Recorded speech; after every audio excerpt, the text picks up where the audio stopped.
Hey everyone, this news update from around the world is brought to you by OnScene Alerts. We're going to be walking our way across the world, seeing critical news items that you may not see elsewhere. OnScene Alerts does offer a discount if you use my code down below. It's a 30-day free trial if you want to check it out. They send you 3 email updates, alerts a week, and then if you have a disaster or emergency situation in a zone that you can mark out, you can mark out the whole United States if you want to see what's going on in the whole world. You'll get text alerts on your phone or email alerts, or you can make that circle a little smaller just to your local area, and you will get critical updates on things happening like active shooters or whatever else may be going on in your area, including rioting, that kind of thing. If you want to check it out, that service, down in the description down below, and you can use my code there for the discount there. All right, let's hop over to the United Kingdom. We are seeing railway, dock, and postal workers are on strike. This is, I mean, if you want to paralyze a whole economy, that's what you bring down. You bring the railway workers, dock workers, and postal workers. The only thing you could possibly add is truck drivers, but they aren't joining the strike just yet. But we're seeing the railway workers are shutting down critical trains across the entire UK last Thursday and Saturday as well. Seeing just everything grinding to a halt on those days. But on other days, we're seeing 1/5 of regular services of railway are offline in the UK. We're seeing massive strikes of postal workers as well. 115,000 postal employees are going on strike. And then on top of that, we have dock workers at the largest port in the UK for container shipping are taking an 8-day week off, 8-day walk out. So we're going to be seeing shortages across the UK. We're not going to be seeing trains moving across the UK. We're going to be seeing mail not moving across the UK. You can determine how much of an impact that's going to have. It's a big one. Also, moving over to Europe, we're seeing the River Rhine has dropped down below the safe level where they can move barges up and down the river. This is going to have a massive impact because even though they're trying to shut down all the coal-fired power plants in Germany, they have not done so. And those coal-fired power plants, which are mission critical right now, they take coal that goes up the River Rhine.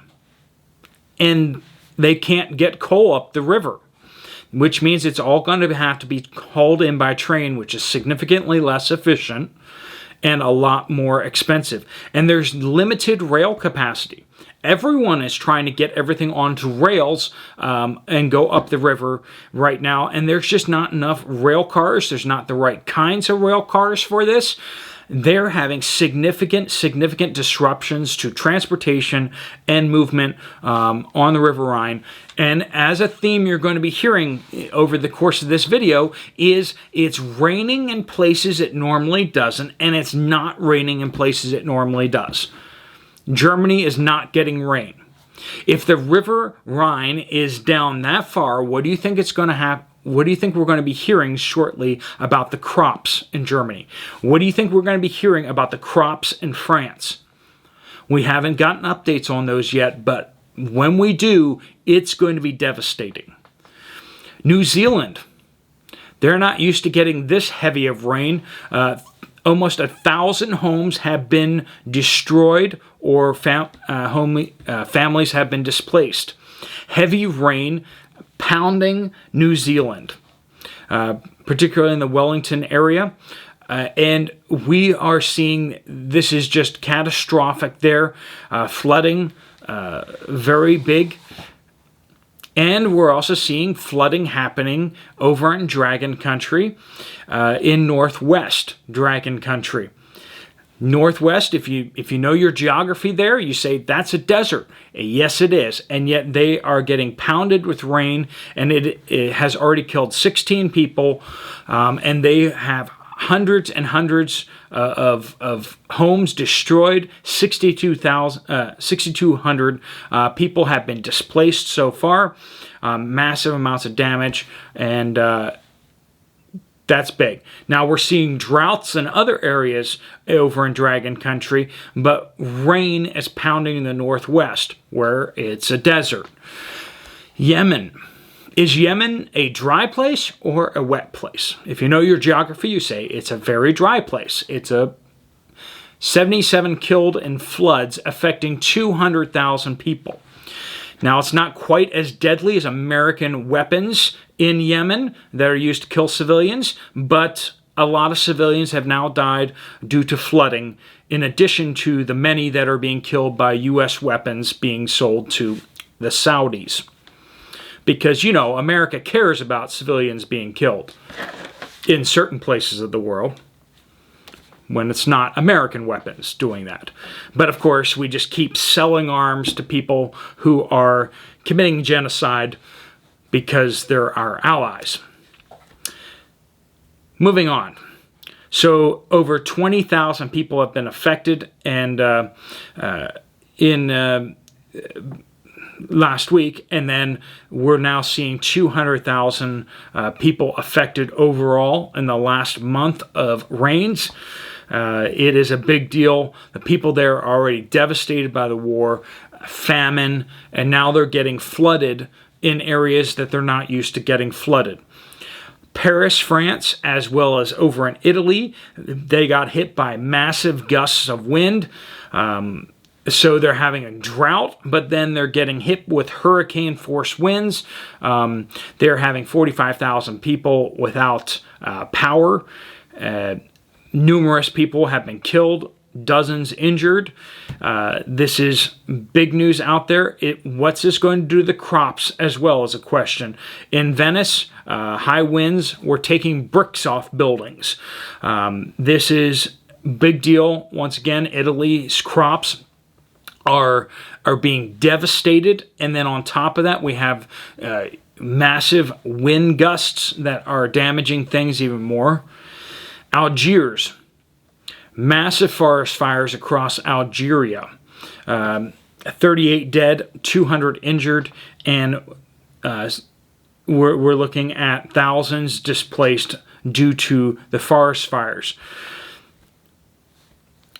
Around the area of Taiwan, we have Dragon Country has launched more military drills, once again creating a semi-blockade around the country.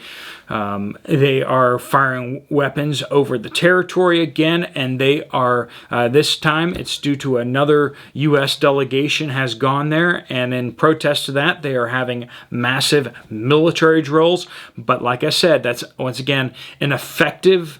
It's effectively a blockade of the system. No ships can come into the ports because they're being warned off, and nobody wants to pay the insurance rates, and the insurance companies are saying don't go in, and so the ships are just waiting off the coast, waiting for the drills and the military exercises to be over.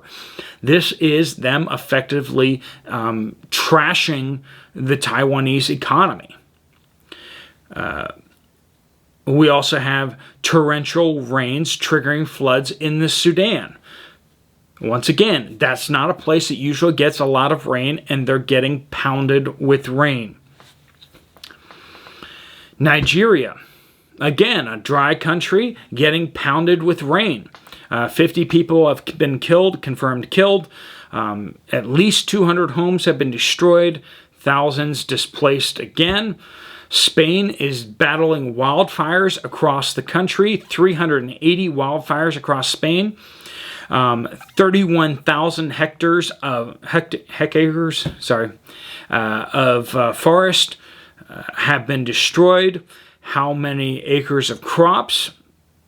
That's a question. We don't know the answer to that. So once again, we're getting a lot of rain in places that we don't usually get it. We're getting a lot less rain in places that we're used to getting it. We're having forest fires going crazy all over the place across Europe and California, of course. Texas has been not getting the rain it should, and it hasn't rained in 2 months in Dallas, Texas. That's not good. We're seeing crisis level events happening around the world. Once again, this is brought to you by OnScene Alerts.